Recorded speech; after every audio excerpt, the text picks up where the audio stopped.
Welcome to week 4 of Separating Differences from Disabilities. Today we are going to talk about the AQS and dig in a little bit more into the Socio-Cultural Checklist. Remember last time, we'll go over the basics of this. We talked about the language levels 1 through 6 that we use here in South Dakota and North Dakota with the WIDA. We talked about what acculturation is. It's that process of adapting to a new culture.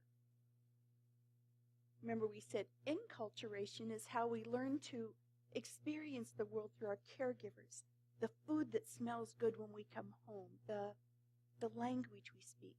Those are ways we learn to experience the world. When we step out of that home culture and go to school, there's a different culture at school. And learning how to adjust to that new culture is acculturation. When one family moves from one country to another country, and they have to learn a new language, they have to learn new customs, that is acculturation. Now, we talked a little bit about the process we use here in the Sioux Falls School District and when we implemented the Collier process. Step 1, a teacher is concerned about a student who is ELL.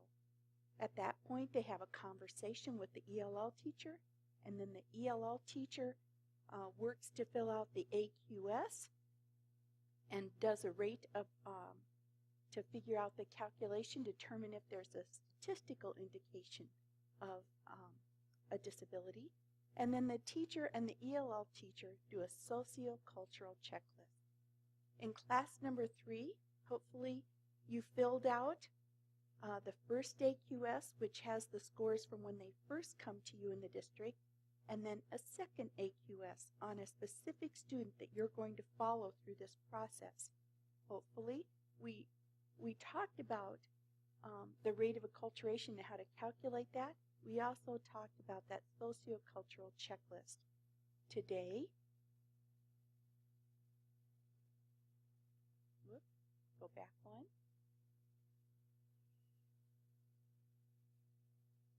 So today, hopefully you've already got your AQS done. If you have any questions, we can go over that a little bit.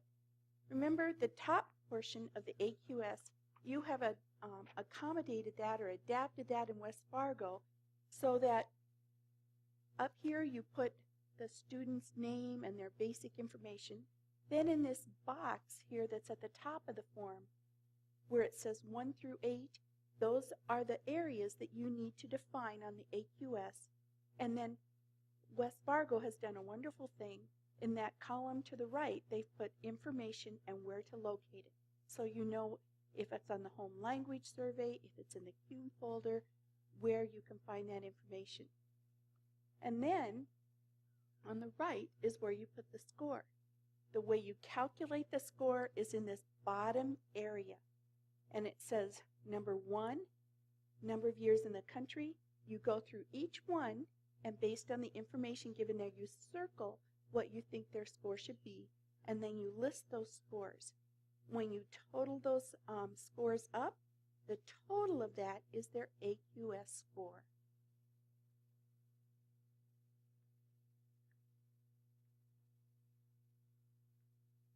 If you have any questions about any of those items, please ask following the video, and we can answer those during that Skype session. I just wanted to go over the rate of acculturation just a little bit. Once you have that second AQS, so you take, if it's 2 years between, you take that times the minimum gain, which equals your normal gain expected, the current AQS total, and then you subtract the baseline score. And so let me just go on to that rate of a calculation form so you understand where we get the 3.5. That 3.5 is right there on that rate of acculturation form. When you look at that first score, which is a 17, then 3.5 is the minimum average gain, annual gain. And so that is the number you use, that 3.5, when you locate the number of the first AQS, and then that's what goes on that line. So the current AQS score minus the baseline, and that gives you your point gain achieved. The years between times the minimum gain, which we got back here on this form from that first AQS score. Then we use that, and that is the normal gain expected then. So if a student is acculturating at a normal rate, the achieved divided by expected should equal 1. The numbers should be the same, or that normal gain expected should be higher. Now, step 5, what we'll talk about this week. Today, we'll talk more about that socio-cultural checklist and what each of those categories mean and how to select those interventions. And then we'll talk a little bit also about the prioritization and documentation form where you put those interventions on that. You list those and you put what you're going to do. And we'll talk about that today. So let's look first at the socio-cultural checklist, and hopefully everybody's got one in front of them. And we're going to take a minute and really talk more about acculturation. This is a prioritization and documentation form where you list the area of concern and you prioritize them on that. We'll talk more about that.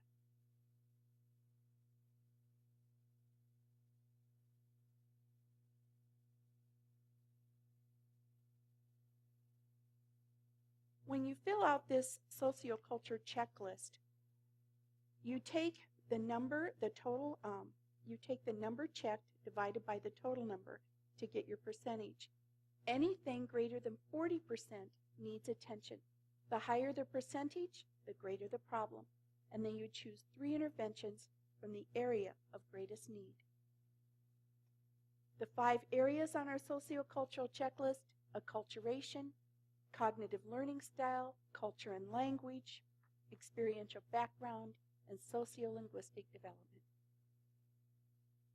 Now, before we dig in to all the interventions and how we do that, I want us to just pause. It's the end of a school day, so who knows what kind of a day you've had. But I want you to stop the video, and I want you to talk with a partner for a minute. Think about the best teacher you have ever had, and what made that person special? What do you remember about them? And then just take a minute to share your thoughts with an elbow partner. Take a minute.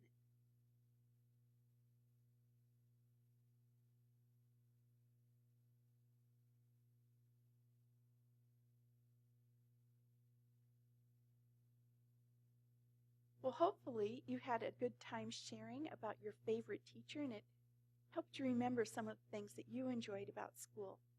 For some of you, maybe you didn't have a favorite teacher, but hopefully you thought about what you would have wanted if you'd had one. There's a TED Talk some of you may be familiar with, but it's by Rita Pearson, and it talks about every child needs a champion, and it talks about the importance of relationship.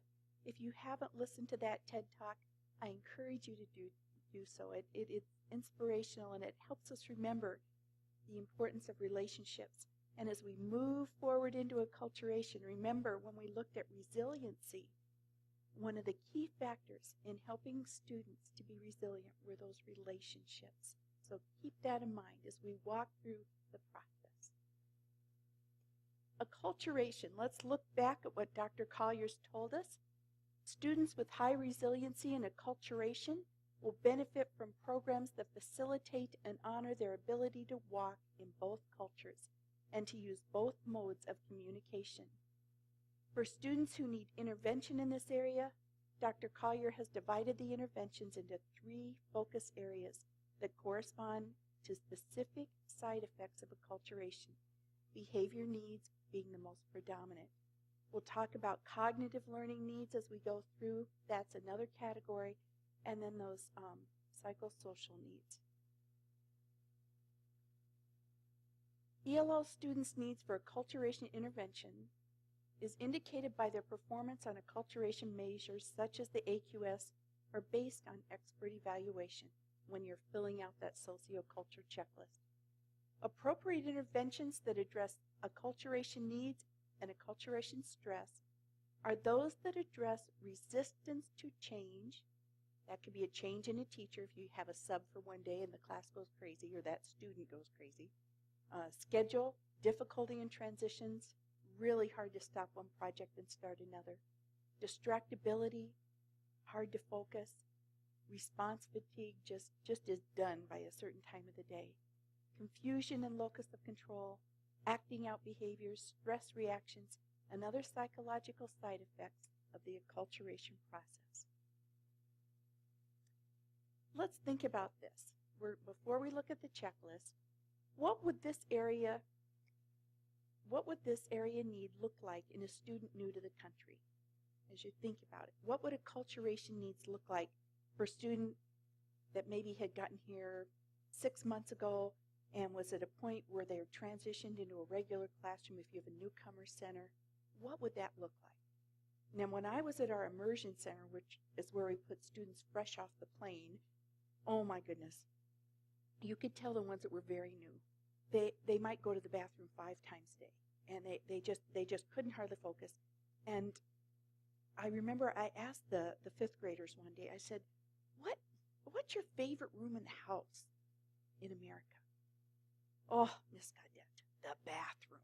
Now, I didn't expect that from 5th graders, but the boys, oh, Miss Caudette, the bathroom, you can clean yourself. Clean water, paper towels.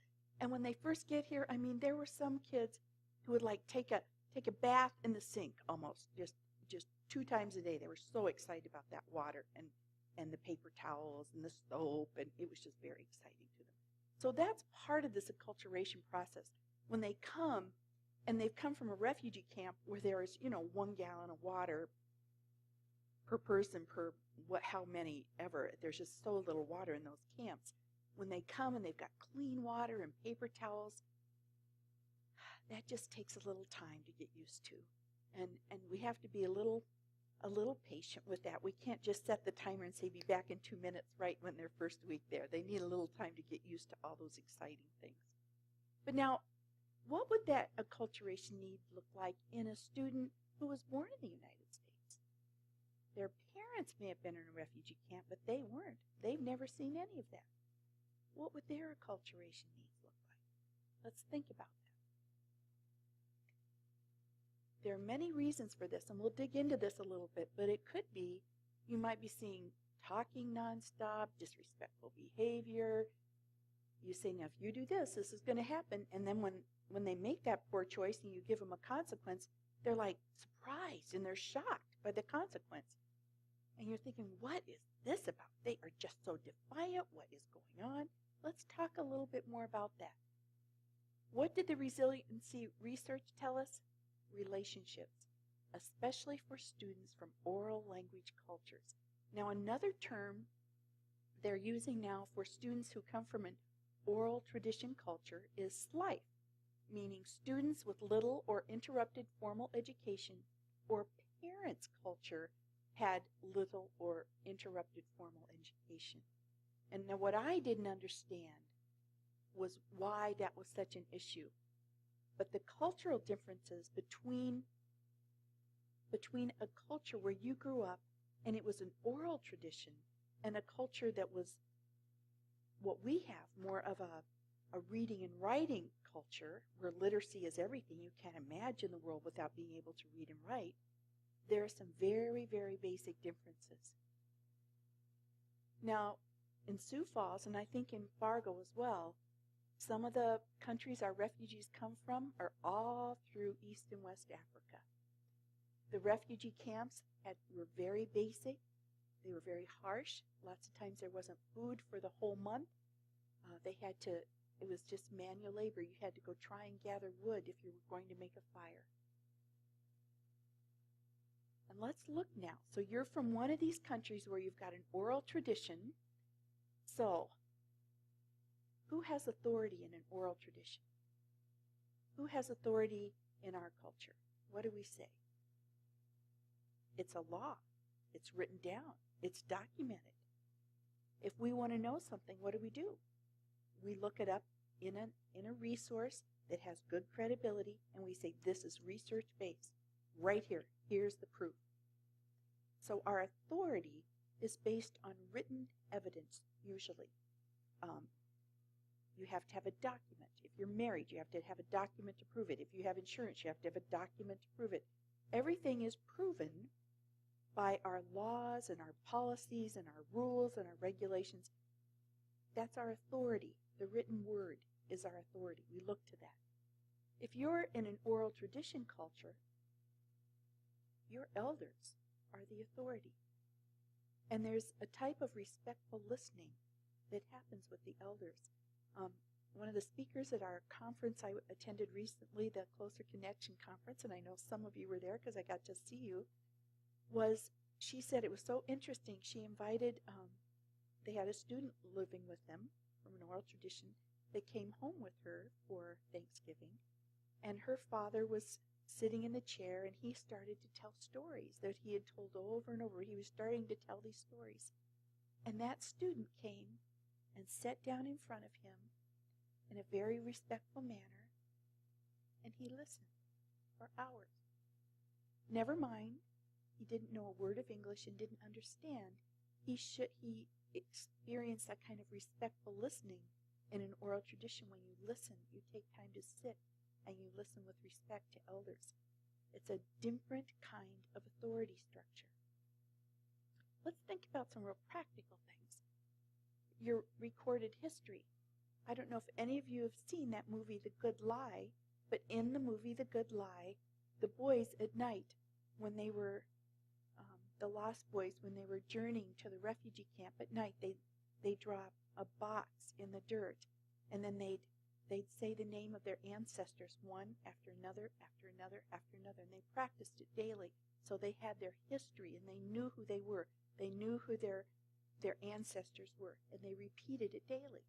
So it was an oral tradition passed on in a repetitive manner with stories and rhymes and games and things that were passed on orally. Our recorded history in books. It's written down. It's documented somewhere. But I've heard some of the folks say in oral tradition, oh, we didn't carry our history in heavy books. Many of those folks were nomads. They had a nomadic life. They traveled. They didn't carry their traditions and their history in heavy books, but they passed it on through oral tradition. How to fix food. Now, if I'm from an oral tradition, I make sure I have a friendship with somebody so they can help me know how to make that food. How do I do it? Well, I like to take time to learn things from my mom or my grandma and learn how to cook. And those are the best times. But I also, if I just can't remember how to make something, I Google it and I look it up. Or I've got a collection of cookbooks. I go pull out my favorite cookbook and look it up. But if you're not part of a reading and writing culture, then it's very important that you have relationships with one another that are good, that are solid, that are caring. So when you need to know how to make something, you're mentored. A friend helps you learn how to do that. It's all done in relationship. In an oral tradition, if I want to know how to go to the next place, I make sure I have a good friend who has been there that can walk with me. In a written tradition, what do? We look at a map, we Google it, and we figure out, we may talk to a friend about, well, which route did you use? But basically, we use a map, or now we use GPS or Garmin or something so that we find our way. I remember I went to a wedding of one of my students not a few years ago, and there was nothing to indicate where the reception was. They stood up and they told us where it was, and then they said, and you may follow us. They had been there before, and so we followed, and then if you got lost, there was nothing printed about the name or nothing about the address, but we were to follow because they had been there before and we were to follow them. Just a whole different context when you don't read and write, or when that's not what you trust as your authority. Now, one of the things I learned about that oral tradition culture was when I had my friends, some of my students that I started to take to soccer. And now, Natanal's older sister, Faven, is a brilliant student at one of the high schools in town. And she is in upward bound. She already has her plan for when she graduates. She wants to be a physician's assistant. She's fluent in English. Oh my goodness, she is something else. Now, a couple of the other boys, though, Faven is from a family where they speak Tigrinya, which is the official language of Eritrea. And people are taught to read and write in that language.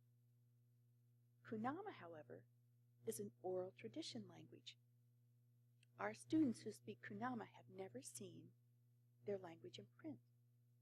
So they have a whole different orientation. And it's interesting, both families are from Eritrea, but the ones who speak Kunama from that completely oral tradition have a whole different frame of reference. Now let me give you an idea. I gave the soccer schedule to both families.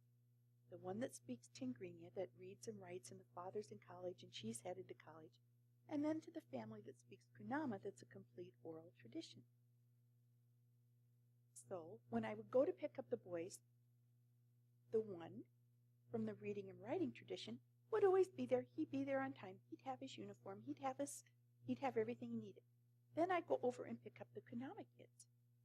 Well, one day they were out playing and the door was locked because their mother wasn't home yet. There was no sense about when that game was. And so I said, what did you do with the calendar I gave you? I had written it out on a calendar.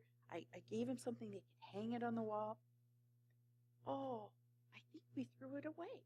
They said, well, I didn't throw it away, Miss Scott. I didn't throw it away. But I think we threw it away. I don't know where that is. In that family, they had work schedules and they did that and they were always on time for work and school. But this soccer thing was a whole new thing to fit in there. And having a calendar on the wall was that really wasn't part of that experience. And so I learned a lot about that. So I learned to check daily and to have ways to make sure that we were ready and we were prepared. But it was all done through relationship. It was not about the calendar hanging on the wall. So now, with that context of oral tradition, think about all the different skills that some of our students bring who come from an oral tradition as opposed to those who come from a strong reading and writing and literacy tradition. So you're looking at the Socio-Cultural Checklist. Okay, now these are pretty easy. Let's go through them. Recent immigrant, refugee, migrant, or resides on reservation. Okay? Now, if that student was the one still splashing in the bathroom, he was just fresh off the plane, I'd put new.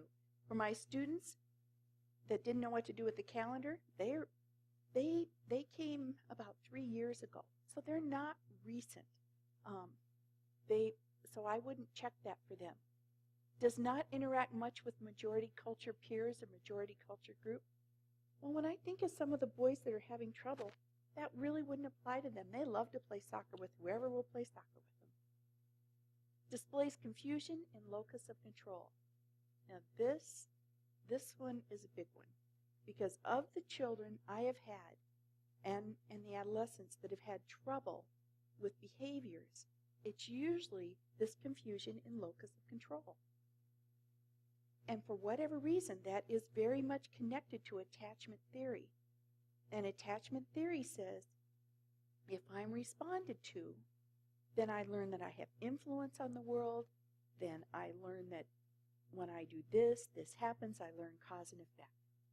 And most children in the world I grew up in understood that. They had been responded to.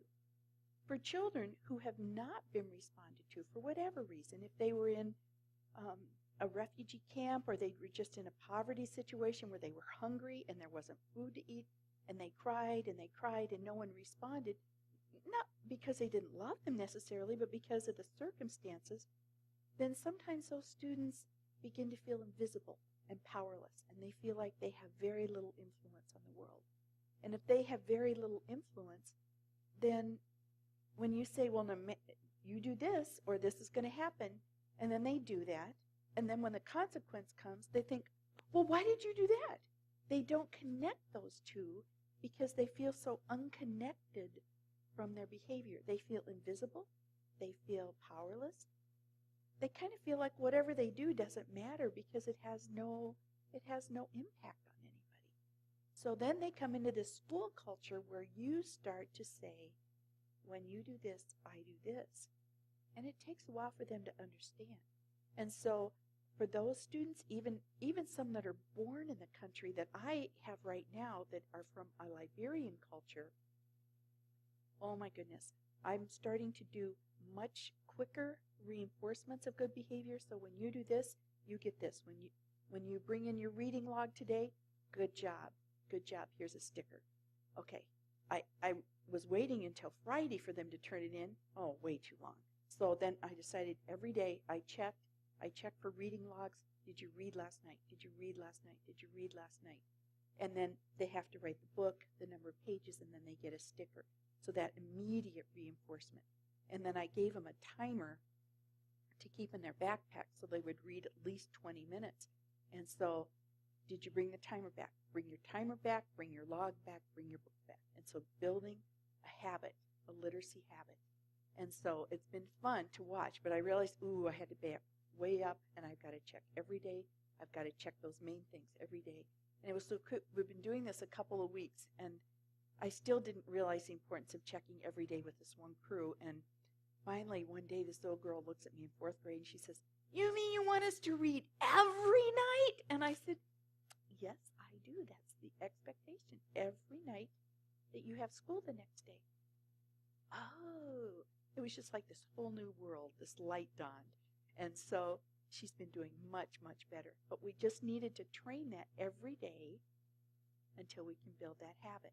Now, we've got some other behaviors that are pretty difficult and causing problems for folks. But the teachers have been kind of assuming that the kids knew what to do and that they weren't doing it. And so now we're backing up and we're trying to do some things to intervene with that, which we'll talk about. So confusion in locus of control. That's when they feel invisible and powerless sometimes, and they don't understand the consequence of their actions. They don't get cause and effect a lot of times. Then displays heightened stress or anxiety in cross-cultural interactions. You may have some kids that tap all the time or move all the time or twitch all the time, and you say, well, they've got an attention disorder. Well, they may, but they also just may be anxious because they're not comfortable with the structure of what's happening, and they're just anxious. Oral expression contains considerable code switching. They might go back and forth from English to their first language. They use it home a lot. You'll notice when they're around friends, they might be speaking English to you, and then they might just switch into another language right away. They're just back and forth all the time. Expresses or displays sense of isolation or alienation in cross-cultural interactions. You may have some kids that have no friends at recess. They just kind of go off for themselves. They don't really know how to interact. That would be an acculturation issue. I don't care if they're born here. If when they go home, there's a whole different cultural group that's watching kids in a different way than the way things are done at school, those kids are going through an amazing acculturation process. Home doesn't really understand how school works. School doesn't. Our teachers, lots of times, we don't understand how home works, and that child is caught in the middle, and they feel very isolated oftentimes. So how many would I fill out on one student I just did? On one student I just did, I would fill out does not interact much with majority culture peers, displays confusion, locus of control, and expresses or displays sense of isolation, alienation, and cross-cultural interaction. So for that student, I would check 3 out of 6, 50%. That would be an issue we need to address with some interventions. Interventions for this type of behavior. Now, I just wanted to mention Dr. Collier has a rainbow series of interventions. She's got all kinds of books. She has RTI for diverse learners, more than 200 instructional interventions that fit into these 5 categories. In her original book, Separating Difference from Disability, her original course, there are over 200 interventions as well under these different categories. In the book that we're reading, she also has many sample interventions. And I will send up I will send up, so you will have them. By the time we do this class with you, I'll send up some samples of these interventions that we choose, how to write them up, and so you'll see some samples of what we use here in Sioux Falls. So let's look at these. Now here are some interventions for acculturation behavior needs. 1, cross-cultural counseling or relationship. Specialists with training in cross-cultural stress response provide counseling and guidance. And now if you're the one that has a close relationship, this may fall on you to do that. Just to have that relation, have some of those conversations and talk about how are things at home and how things are here and how is that different. Have some of those kinds of conversations. If you have a counselor in your building that's willing to do that and enjoys that, excellent if that's a resource. Here we have Dr. J.C. Chambers in Sioux Falls, and he has interns, psychologists that are interning with him to get their hours for licensure, and they sometimes are available to build relationships with some of our students, just to build a relationship, not to do therapy, but they'll come and read with students, they'll come in the classroom, and their observations are helpful for me as a teacher to know, what do they see in the student? What are some things I should be doing to build a relationship in a better way? And so any resources you have, if you have resources for cross-cultural counseling in your area, it's money well spent, because lots of times the families have a whole different set of rules. The students are just confused about the difference in expectations, and the families are confused about how to support them. So counseling can be a great thing if it's done in a positive way. So that's a wonderful intervention. Peer acculturation process support. So a peer support group discusses their experiences and how they're dealing with differences between home and school culture. I saw this run very effectively at 2 of our middle schools, where one of the homeschool liaisons who had been born in Africa had every week, 1 day a week, she had lunch where a bunch of the kids would come in, and she'd have girls one time and boys one time, and they'd talk about some of the things and how it was different and how they were adjusting, and that made such a difference in the lives of those students when they got into the regular classroom.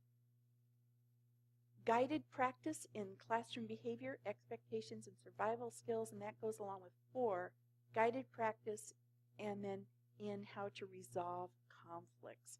So it's very important that precise expectations be modeled, demonstrated, talked about, and then practiced. Responsive Classroom does this for all students, and it works great. But I know for newcomers what we've done in times, we've actually brought an interpreter in to explain what our rules are, what the expectations are, what the consequences are. And it's so wonderful when you see a student hear that in their first language and they go, I get it now, because they kind of just been lost trying to figure it all out. It was so different. And then in learning how to resolve conflicts, Boys Town has some specific language, and the nice thing about that is it's used over and over so that kids learn what language you're supposed to use when they resolve a conflict. And anything you can model, demonstrate, and practice is of great help with the students so they understand exactly what's expected and they practice doing it. With Responsive Classroom, we use that a great deal in the school where I teach. So we go over those expectations. If you see a student that maybe ran out of the classroom instead of walked, you just say, let's go back and practice that. And so they go back, they practice it, good job. But you just, anytime you catch them doing something that they've forgotten that expectation, just have them practice the right way. And that builds that consistency for them. So that's an important intervention, is that guided practice. And if they needed an L1, if they're confused, provide it in that first language if at all possible. Okay, so those are the most popular, most powerful interventions for that acculturation. Let's look now at Area 2, cognitive learning styles. Cognitive learning styles. Students with high resiliency in cognitive learning styles will benefit from classroom strategies that build upon their strengths, and teachers who modify their teaching style to accommodate diverse cognitive learning styles within their classrooms. Cognitive learning interventions address specific cognitive learning style differences, cognitive academic learning gaps, limited experience in academic settings, and other cognitive academic needs. An example of the difference in cognitive learning styles between a student from an oral language tradition culture, even one born in the United States, they just have a different frame of reference and values. An example would be if we studied polar bears and I showed you pictures of polar bears and I showed you where they live, and if I asked you what color are polar bears in this region, I would expect after I'd shown you pictures, maps, and all the evidence in literature that you would just tell me they're white. If I ask a student in an oral tradition culture after I'd shown them all that and said, now what color are polar bears in, if I named a specific place in northern Canada? Well, I don't know. I've never been there. Have you been there? Well, no, I've not been there. Well, then how do you know? An oral language tradition, it's all about the experience. That's who has the authority. So if you've not been there, what are you talking about? You have not seen it with your own eyes. You have not been to that place. So cognitive learning style, you need to be aware to build that background knowledge and to have kids have experience with things. So some of the interventions that are very positive, active processing.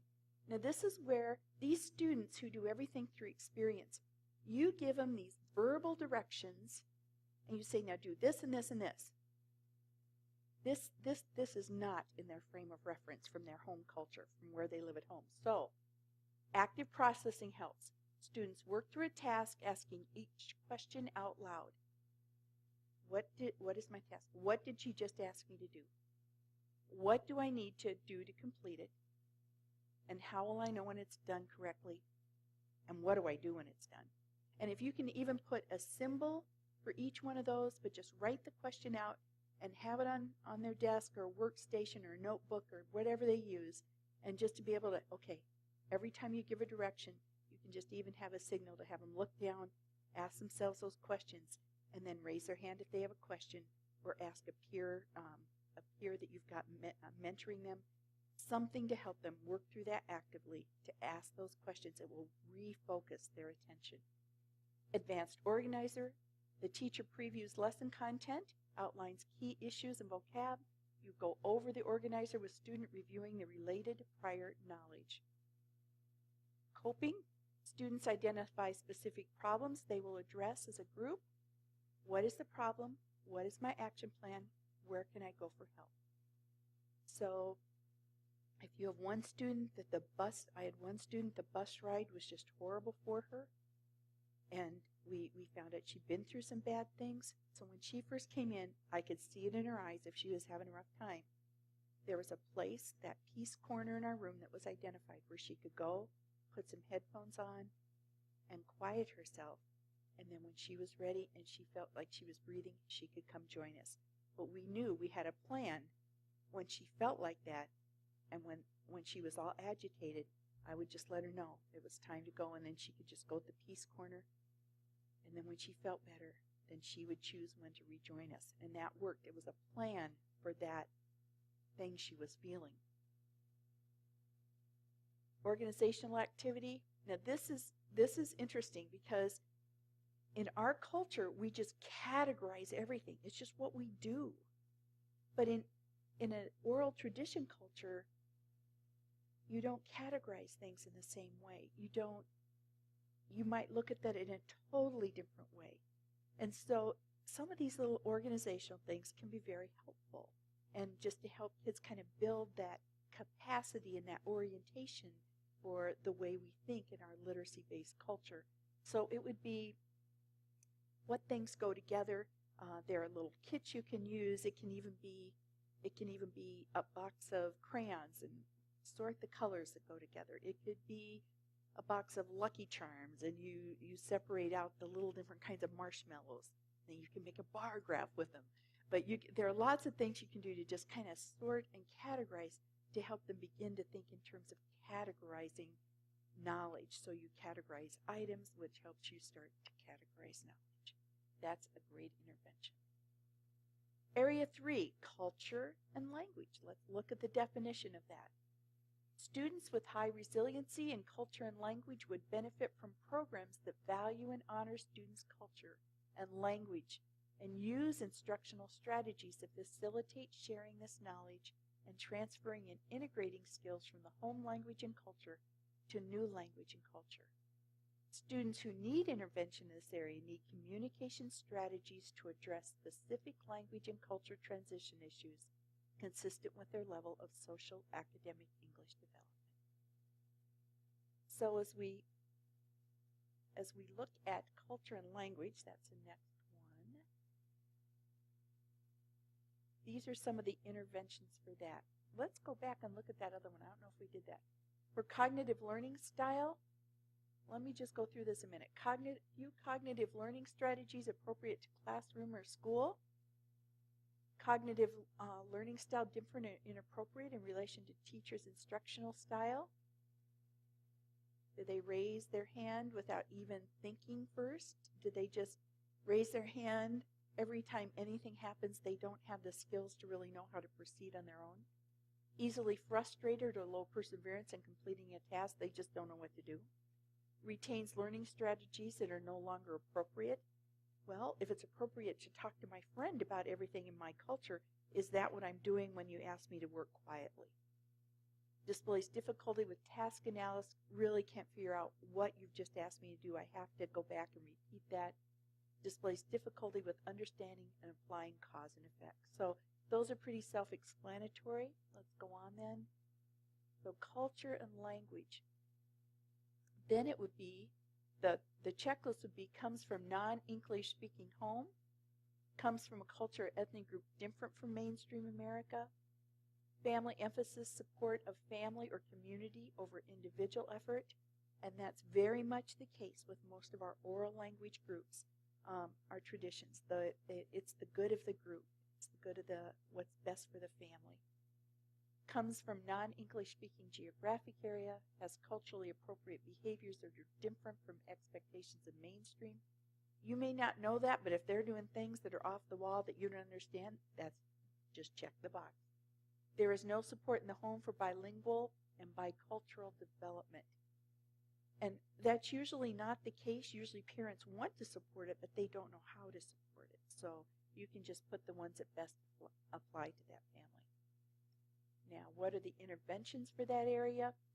Role play in social and academic language development. Role play is fantastic for everything because most of our kids, that's how they learn, is through those interactions and relationships. Peer bilingual tutoring. Peers who are proficient can assist a student who's not as proficient. Academic language instruction. Teachers clarify specific academic vocabulary and content areas, directions and instructions. The other thing with that academic language instruction is always to just make sure you're asking for their home language. What would the word be for this in your home language? If there's no word for it, then put no word for it. There really isn't. Then just have them draw a picture of it, but make sure you've helped them think about that connection with home language.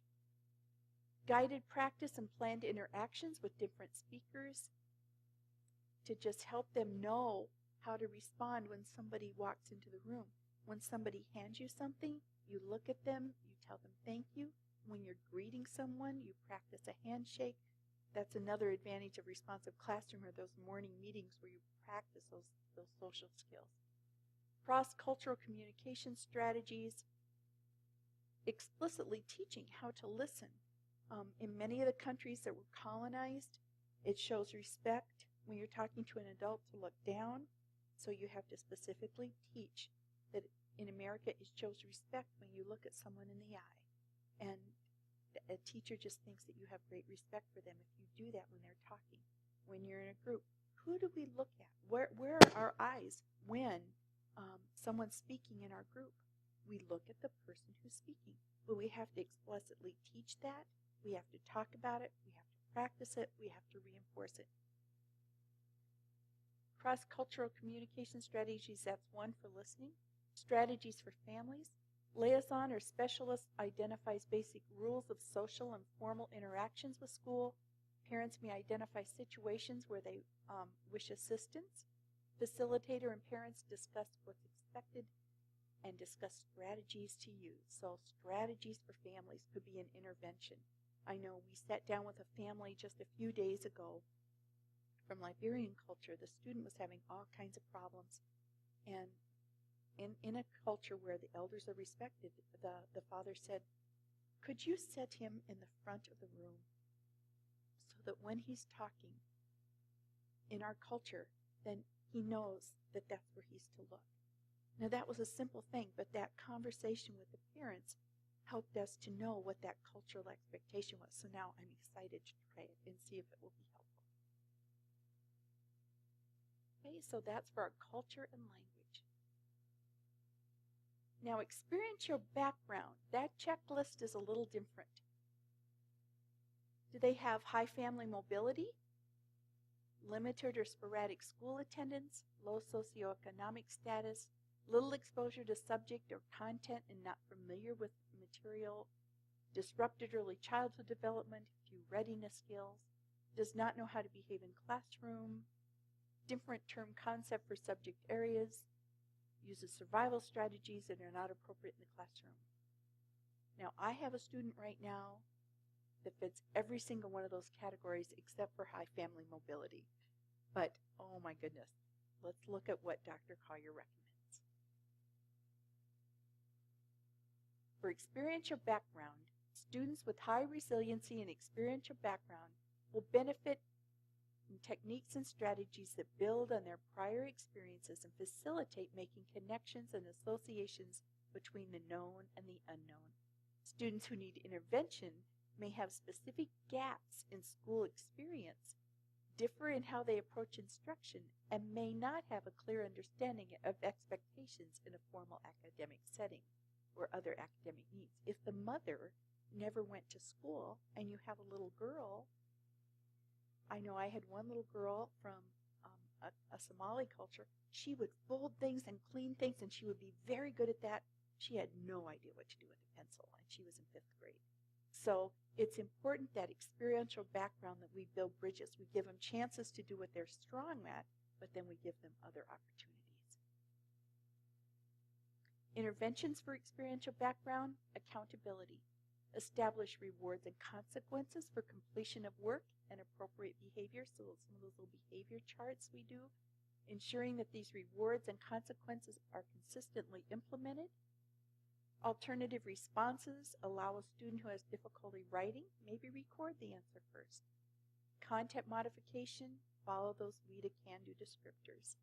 And one of those things we've done in Sioux Falls that we're glad to share with you, K-5, we have the Common Core standards for language arts, and we have those correlated with the we-to-can-do descriptors levels 1 through 6.